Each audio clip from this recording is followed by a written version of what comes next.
You're simply the best. Better than all the rest.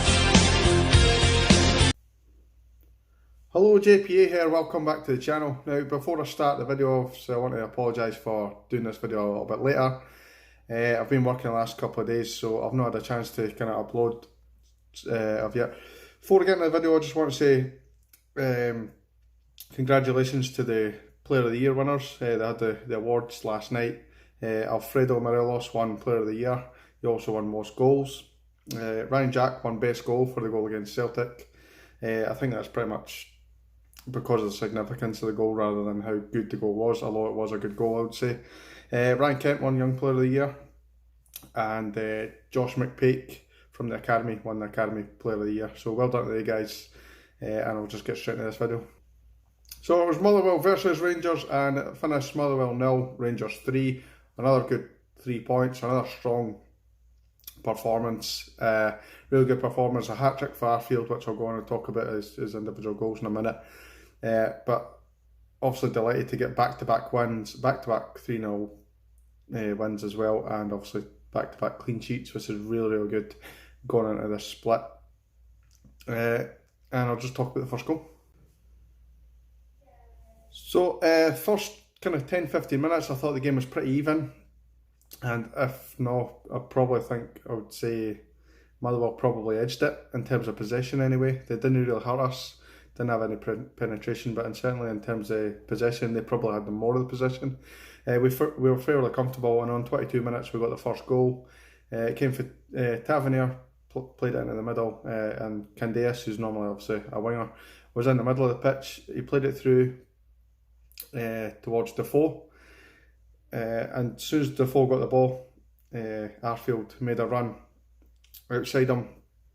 It was a real good run, and obviously Defoe and Arfield were on the same wavelength. Defoe tried to slip it through in between the two defenders. It wasn't the best ball, and it actually hit the defender's leg, and he probably had a chance to clear it, but it fell perfectly into the path of Arfield, who was very determined to get into the box, and he's hit it. The keeper's kind of come out a little bit, and Arfield's shots went just over him. Really good finish.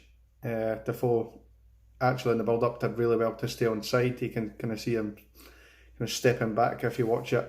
Really good finish, really good play, and I was delighted after that to be 1-0 up. After that goal, we kind of settled down. We looked a little bit more comfortable, although in saying that, Motherwell did actually get in behind twice, and it was both times it was hasty.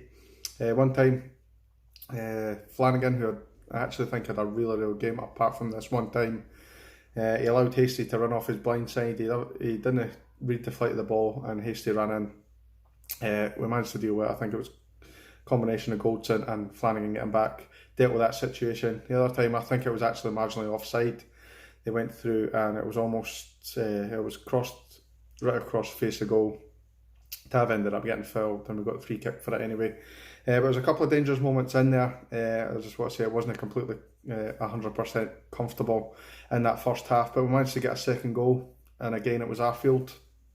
It was a high press that forced them into an error. It forced them to play it back to the keeper.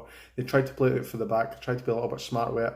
And the player who ended up losing the ball, he was actually asking for the ball, but he had his ball back to the play. Didn't see Candeas sneak up on him. Candeas wins the ball, it breaks to Jack, and Jack slipped in Scott Arfield. Scott Arfield actually, before taking the ball, had a quick wee look like that. I see the keeper coming out to him, and he's just kind of swiped it, his right foot up above into the net. It was a really, really good finish. Very intelligent run for Scott Arfield, who, as I say, in this new formation, he's playing kind of just off Defoe as a second striker, and it really, really seems to be working well. We came into the second half, and it was pretty much the same again. We controlled the game, had good possession. Defoe was unlucky not to get a goal, but it was marginally offside, and if you look at it again, I think it was probably about half a yard on. He came out, and obviously the keeper had stopped. Jermaine Defoe chipped him. Really, really good finish, and he's unlucky not to get that one. And then on the hour mark, we got the third goal, which really, really just killed it off as a challenge. Again, our really high press forced them into an error, Keeper kicked it out. It was a poor kick. Tavernier pounced on it and won the ball. It fell to Ryan Jack, who it was like a 50-50 situation. Didn't back down. Ball ricocheted. It fell to Jermaine Defoe. Jermaine Defoe put a lovely little turn in between two defenders and then drives at the box. Because he's driving at the box, he's got a chance to shoot. I'm kind of surprised he didn't shoot, but the defender had to come across to try and cover it, and that left Scott Arfield unmarked to his left hand side, and he's plashed it right across the box, and it's a simple tap in for Scott Arfield, very similar to his finish against Hearts, in terms of the finish anyway. But that was a really good move for the Rangers, and it was just constantly forcing errors for Motherwell, who I actually thought played pretty well in the match, particularly Jake Hastie, who I'm kind of annoyed that we're not going to be pursuing anymore, because I actually think he's a really good player. And that goal completed the hat-trick for Scott Arfield. So we're 3-0 up with half an hour to go, and you kind of felt that we would have pushed on and went for more goals. We didn't quite do that, but we did control the game, and we didn't really give Motherwell any clear-cut chances. Again, Hastie had a couple of runs at us, forced a good save for McGregor, but that was really it. We didn't really give them a lot to go on, really, and it was down to our possession play. We worked it really well. Stephen Davis had another fantastic game. As I said, Flanagan really strong in the tackle. He doesn't just make a tackle and win the ball, he actually takes out the man as well, and makes sure he does, and make sure he the player knows he's there.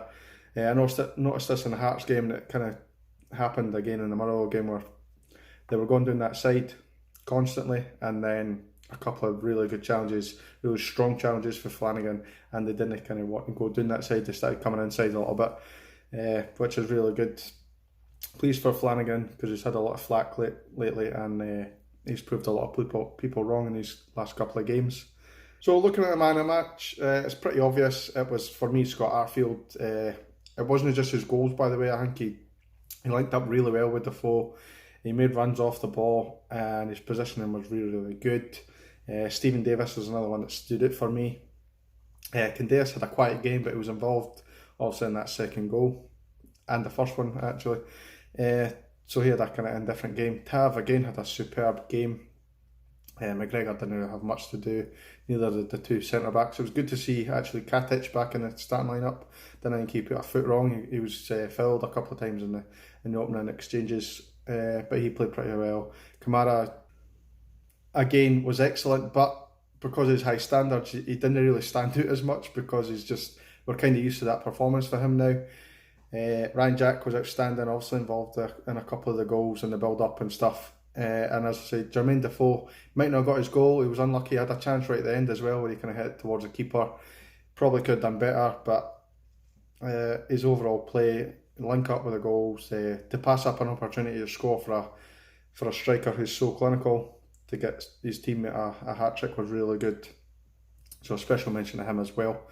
Tell me what you think down below. Thanks to people who actually get involved in the chat now. It's really good to have people who are involved and get their opinion out there. It's exactly what I want for the channel. It's not about me, it's about you guys. Tell me what you think, and please tell me who your man of the match was. So although I do actually think a lot of us all agree that it was Arfield. One thing I want to say before I go, and obviously you can take it a lighter note, and that's not a pun, by the way, when I say lighter, but you can take it on a little bit of a light note, because no one was hurt or no one got injured or anything like that. But again, you've got fans throwing stuff onto the pitch. Tavernier went over to the Motherwell Ultras or something they call themselves. We fans, if you ask me, just we idiots. Throwing stuff onto the pitch when Tav was going to take a throw in. A couple of lighters got thrown, believe probably some coins, and for some reason somebody threw a pie. I don't know why you'd throw a pie at somebody. Fair enough, it was an 80p Greg's one or whatever, but pies are quite expensive at football games. I don't understand why you would throw a pie at somebody. Certainly when I got Ibrox, a pie and a juice costs about 5-6 quid, so I don't know why you would do that. Anyway, I just want to get that out there. It's no nice to see, and as I say, nobody got hurt. It was probably a little bit of a laugh and a joke because it was a pie, but still, it shouldn't be happening. So we're going to wrap this one up, guys. I'll let you get on with your night. Thank you very much for watching. Please subscribe to the channel if you're new. Tell me what you think down below of the game. What do you think of the standard? And actually, here's a question for you. What do you think? How do you think we're playing without Morelos? I've seen a lot of comments recently saying that we're so much better without Morelos. I didn't quite agree with that. I think we have been in the last 2 games been really well, and I think that's maybe just because where we're playing Arfield now, Defoe's got somebody to work off of. I still think there is a place in the team for Alfredo Morelos when he comes back, but I don't think he should automatically get back in. Tell me what you think about that, and I will see you in the next video. Cheers, guys.